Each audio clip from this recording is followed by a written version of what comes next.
much. Thank you. Thank you, ladies and gentlemen. Just to take this opportunity to thank Advocate Mahere for the introductory remarks. We are excited. We are happy. You are aware that we have just completed our very important election, a by-election over the weekend, an election that was called for on account of the recalls that were made to certain of the members and also occasioned by deaths in the House of Assembly.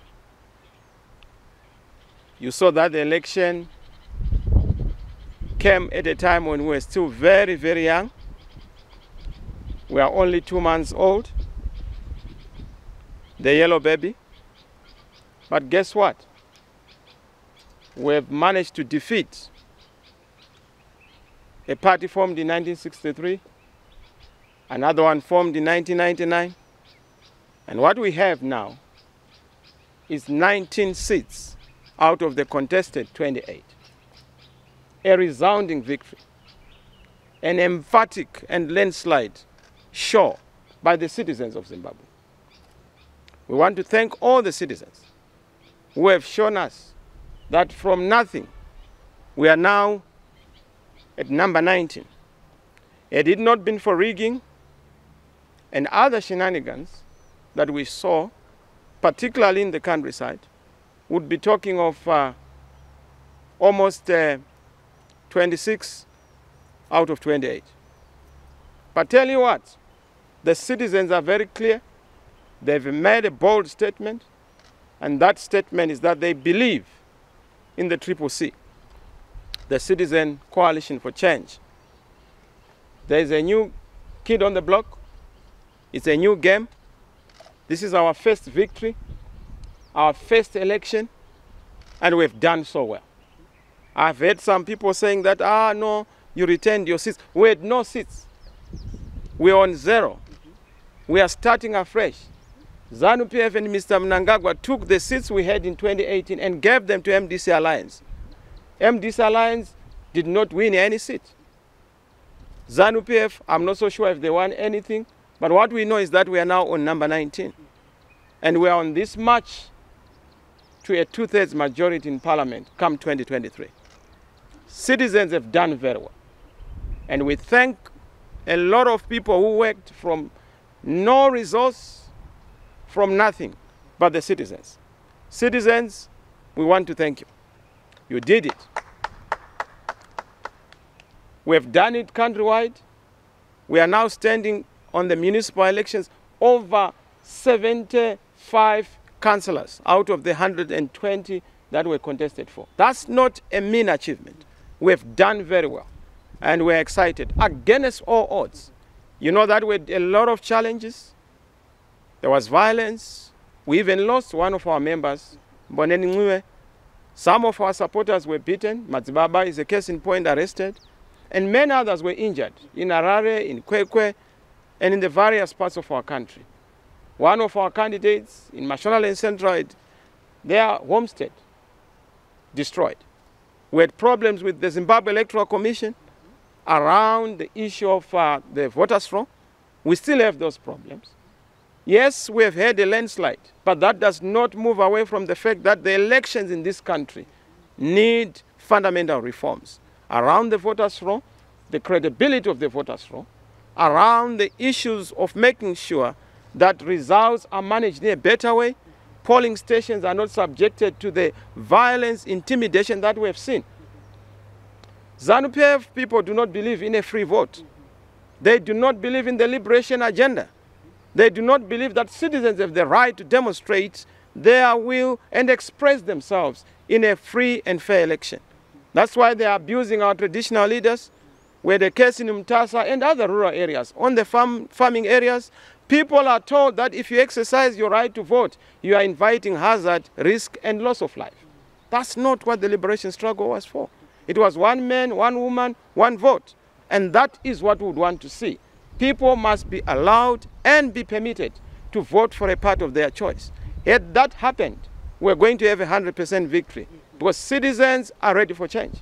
Citizens are ready for victory. And I can tell you that what we have just done is a teaser, an introduction, and putting the nation and the world on notice that CCC is the next government. There is nothing that will stop us from forming the next government. Yes, challenges are there. ZEC still has to reform. Electoral reforms have to be implemented, and we have said those reforms have to be put in place. That's why we have written to SADC and asking SADC to help us, and also to have a political dialogue within the country around the reforms that we would want to see instituted and put in place. Ladies and gentlemen, members of the press, thank you for covering the elections, and thank you for doing a fantastic job. We really appreciate you. We want to thank you for what you did, and we continue to count on you for covering these elections. Going forward, we are pushing for electoral reforms. The journey has begun. The march to 2023 has begun. We are on number 19. We want to get a 2/3 majority. We are on 0 in terms of the actual vote on the presidential election. But we know that the presidential candidate we are going to have at 2.6 million. So we count on that 2.6 million going forward, and want to make sure that we have a 6 million mark vote in the next election. Zimbabweans, you can do it. Register to vote. Those who didn't vote in the by-election, we understand you. You said you wanted a general election that will change your lives and that will change your situation and change the government. This is the opportunity. Do it. Register to vote. We want to thank you. God bless you. And we thank God for the journey, because on our own, we could not do it. But because God is in it, the citizens are in it, victory is certain. And we'll win Zimbabwe for change in 2023. Thank you. Thank you. So before the president goes, we're going to take a few questions. As usual, please identify yourself and the media house you come from, and then ask one question so that we can take as many as possible. Thank you. You can just indicate with a show of hands. Yes, Lambert. What lesson you learned from this Well, ultimately, citizens are the final authority. Citizens are the final court of appeal. This was a correction of the mistakes made by various organs of the state, conniving against us. You know what happened in Parliament, the illegal recalls. You know what happened with other political parties, conniving with ZANU-PF to try and decimate and destroy the People's Project. But the citizens are ultimately the umpires. And they've said enough is enough on the mistakes by Mr. Mnangagwa and the sidekicks. Enough is enough on the mistakes by the courts. And the final court of all courts is the will of the people. And the people have expressed themselves. They've said what we want is the face of change. Citizens know their leaders. Citizens know what they want and who they want. And they've made an emphatic statement, even in the rural areas. Forget about those huge figures. ZANU-PF is not capable of being voted for. All those figures are a fiction. And we have to deal with that, because there are also gaps we need to deal with around how we are observing elections, particularly in the countryside. And also the issue of the traditional leaders and their roles in elections. Those are issues we are dealing with, particularly in terms of the countryside. But this whole lie that the countryside belongs to ZANU-PF is a hoax. It's a fallacy. We are very strong in the rural areas. That's why people are intimidated. No majority party intimidates its own supporters. There is no violence that is used by strong people. Weak people resort to violence. That's why ZANU's instrument of choice in dealing with the electorate and citizens is violence, because they are not supported, particularly in the countryside. Look at what they did in Binga.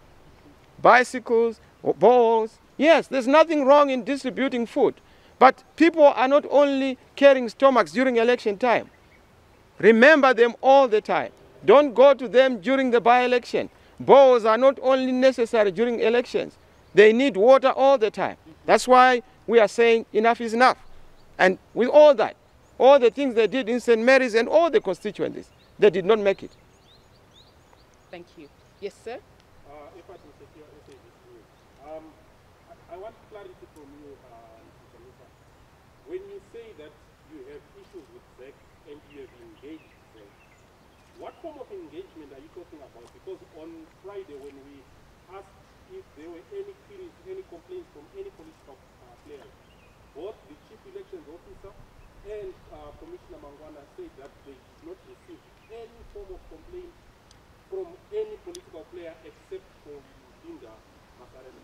So when you say you have engaged them, can you just tell us what form of engagement is it? Well, thank you, Effort. In fact, that's part of the evidence of the insincerity of ZEC. You know, we wrote to ZEC several letters around voters' fraud. They also responded to us. But in their response, they were not giving any answer that is solid. They were wish-wash, not committing to anything, and we have problems with that.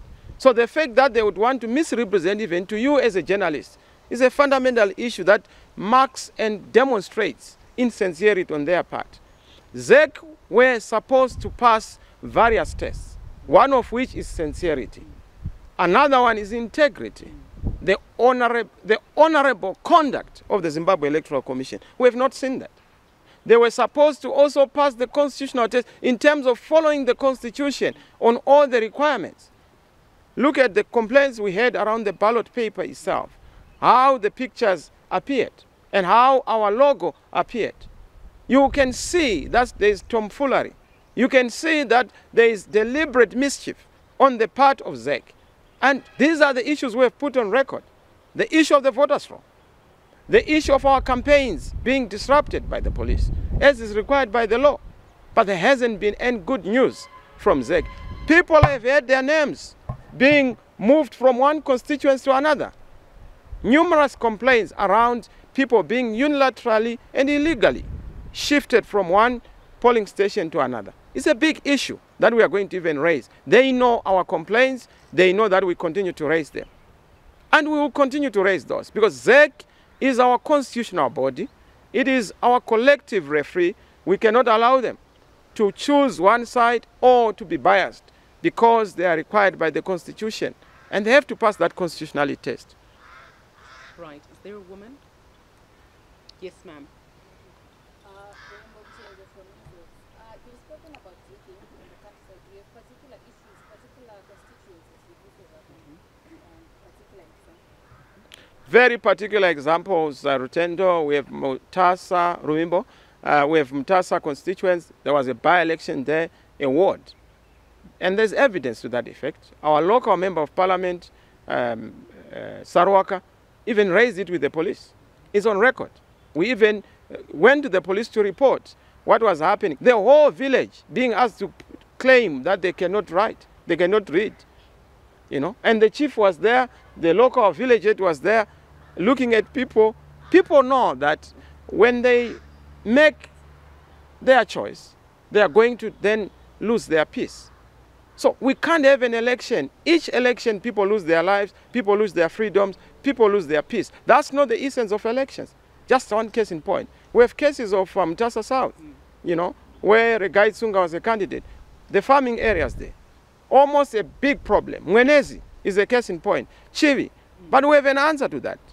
And we are coming to a situation where if the police are not willing to help, as they are supposed to do, we will have mechanisms to make sure that citizens in the villages are also protected lawfully and peacefully so that they are able to exercise their right to vote.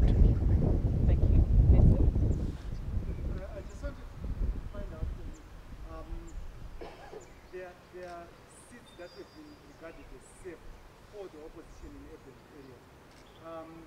For instance, Epworth and other council seats that were lost by predominantly the opposition in this case. Are you worried about this urban vote that tilted towards ZANU-PF in this by-election? I can't speak on behalf of the other opposition political parties, but we are a new kid on the block. We have lost nothing. If anything, we have gained. From zero, we are now 19 members of parliament who are going to paint the parliament yellow. That's not a small achievement. Those in ZANU-PF will tell you that this is not small, including winning in Kwekwe, Mr. Mnangagwa's own backyard. That's where he stays, and we are glad that his neighbors voted for us. That's a big statement. And we want to thank the people of Kwekwe for showing that they do not have confidence in their own neighbor. and they've supported us. That's a big victory for us. Marondera, where we're not allowed to campaign, we did fantastically and phenomenally well. And even in the various wards where people were throwing around, trinkets and trappings, to citizens, we did very well. 77, thereabout, that figure, out of 120. You can't say that this is not a big victory. This is being won by people whom they were dismissing as having no plan. Now, if you have no plan and you are able to win 19 seats against people who have a plan, then you must be a serious player. And we are serious players. As I told you, we are the next government. We have done very well. We swept all the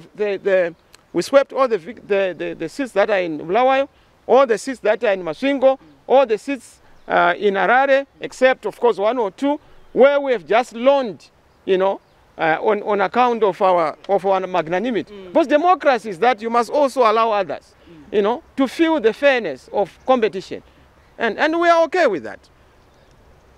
Yes, sir. And then I'll come to you. Before you ended your initial speech, you mentioned that's why you seek help from SADC. That's why you need political dialogue. Who do you want to dialogue with? Well, it's a citizen dialogue, Bruce. It's not necessarily a party-to-party dialogue. It's a citizen dialogue, but there are key parties that have a majority share. And you know that ZANU-PF is one of the key players from a historical perspective, but also from a political reality point of view. And we are the only other party that is big enough to then have that conversation and have a serious course of action for the nation. It takes two to tango. We are saying dialogue is important. Dialogue around electoral conditions and the reforms that we would want to see, so that we do not have another disputed election. We still are not happy with this by-election. So it's magnanimity in victory. We do appreciate that we won, but winning in an unfair election does not make the election free and fair. We still need the election to be free and fair.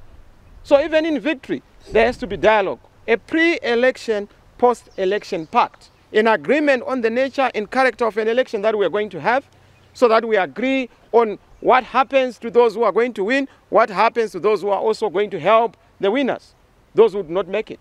So that's a very simple and straightforward dialogue that we want. But suffice to say, we also want to thank, there are police officers, our military, and even some of the ZEC officers who are very professional. We salute them. They've done a fantastic job. Thank you for serving your country. Thank you for being patriotic. It's not all ZEC apples that are bad. Some of them are very nice, and they are good and edible for the nation, for citizens, to enjoy their rights, the right to vote. So we appreciate them. Dialogue is about the bad aspects of our electoral playing field. You know that in 2018, all the electoral observer missions indicated that we have problems with our elections. They identified a catalogue of issues. We need to tick the boxes on all those issues. But there has to be political dialogue so that 2023 is not disputed. And once we have that election, whoever wins must be supported. If ZANU-PF win, which is impossible, we will support them. But let's have a free, proper, legitimate, and fair election. Yes, sir.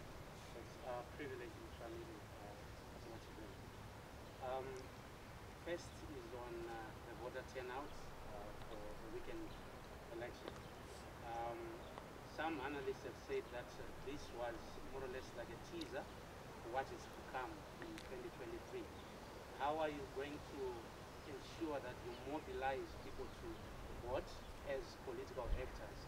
Because citizens, like we saw over the weekend, the numbers were a bit low in terms of even if you go to a polling station, one may have 1,000 registered voters, but you have a turnout of 200.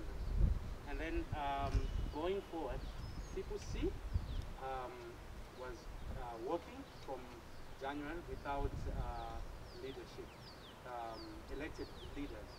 When do we hope to see your Congress coming and having leaders coming into effect? A party or a movement without leadership does not make the kind of gains we made. We have leadership. And citizens know their leaders. Are you suggesting that I'm not a leader? Privilege. Yes, we have a leadership, and we are very focused on that leadership. But of course, we have internal processes around democracy, making sure that the citizens have a right to choose their own leaders. Because we have said citizens first, citizens at the center. So they will determine at the appropriate time who they want to see in leadership. I'm a caretaker leader, together with the team I lead with. You see them around. What we have not just done is to announce, because we don't need to announce to our opponent our structure and who we are. Because once bitten, twice shy. We know them. We will not do certain things prematurely. We want to do things in a proper manner. And we're going to do it at the appropriate time. So yes, you will see there is a solid leadership structure, and you will see it. Institutional structures are in place, and you will see. I mean, you would be performing miracles if we didn't have leadership and we do the way we did. It shows you that there's solid and emphatic leadership. And I think that answers your second question. The first one, around the issue of the voter turnout. Look, this is a by-election. A by-election is always generally against those who are in the alternative and for the incumbent because of a number of reasons. People don't feel the incentive to vote in a by-election as opposed to a general election. Wait and see. The general election is going to give you the highest turnout. This one, yes, people did very well, actually. When you look at all the historical by-elections, people don't generally participate in by-elections, but we are so happy that enough was done and a lot of good work was done. So yes, you will see.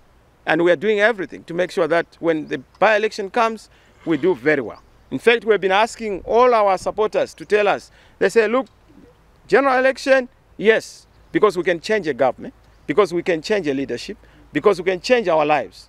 By-election, fine. We can change our representative, but not a government. So the impetus and the motivation is not as high as in a general election. So yes, let's wait and see. But I can tell you that we are doing everything within our power to make sure that things are done properly. Okay, I'm going to take one more question. Yes, sir. Yes, Sean Moyo, 250 times. I have two questions for the Chamisa. The first one being, there are MPs in Parliament currently who went in under the MDC alliance but are loyal to you. For example, all of the Bob Scala, they continue to stay in Parliament and thereby giving access to funding to the MDC alliance or what's the issue going forward. And secondly, we have talk about inviting the UN to observe the next elections. Is that your actual standpoint? What will likely have happened? Thank you very much on the two very important questions. I just want to say, in 2018, the citizens of Zimbabwe gave a mandate to representatives at various levels. At presidential level, they gave us a mandate. That's why the election was disputed in the Constitutional Court. And we still have that dispute because it has not been resolved. We did not agree with the Constitutional Court in giving Mr. Mnangagwa a mandate when the citizens gave us a mandate. We also had representatives at parliamentary level and council level who were chosen for 5 years. We have no right to choose to then say to those people, step down or stand down. They have a mandate that they were given by the citizens, and it's expiring in 2023. If anybody chooses to recall them or do any funny things, it's between those people who are acting in a very criminal way and the citizens. But what we can't do is to go and test people in terms of their loyalty. The citizen movement is for all citizens, including Mr. Mnangagwa. If you were to come and join the citizens, the only thing that will not provide a leadership seat for him. But he is a citizen. He is free and ready. He is welcome. That's why we have said everyone, including those in government, this is your movement. Liberation fighters and war veterans, this is your movement.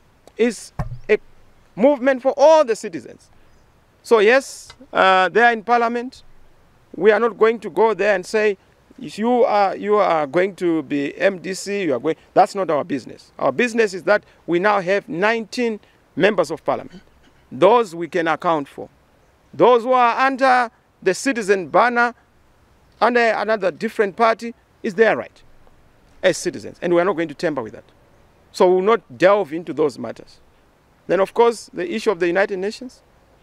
Yes, we feel that if we don't agree as citizens through a dialogue around the elections we are going to be having, there is need for us to go to those international bodies to help us do what is required. You must remember that there's a difference between observation and monitoring.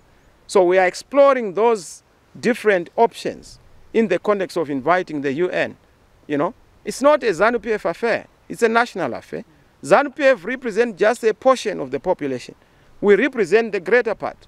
And therefore, we need this conversation around the reforms that we need to see in the country if we are to have a legitimate government in 2023. Right. So all that remains, ladies and gentlemen, is for me to thank you very, very much on behalf of the CCC for making time to come today. We obviously thank the citizens who continue to have faith in us and believe in us and support our cause. Thank you very much, and we'll see you next time. Thank you, colleagues. God bless you, and thank you. Thank you for coming to us at a short space, within a short space of time. I mean, we just gave this announcement, I think, yesterday, and thank you for your kindness. We really appreciate it. God bless you. Thank you. Thank you so much. Welcome.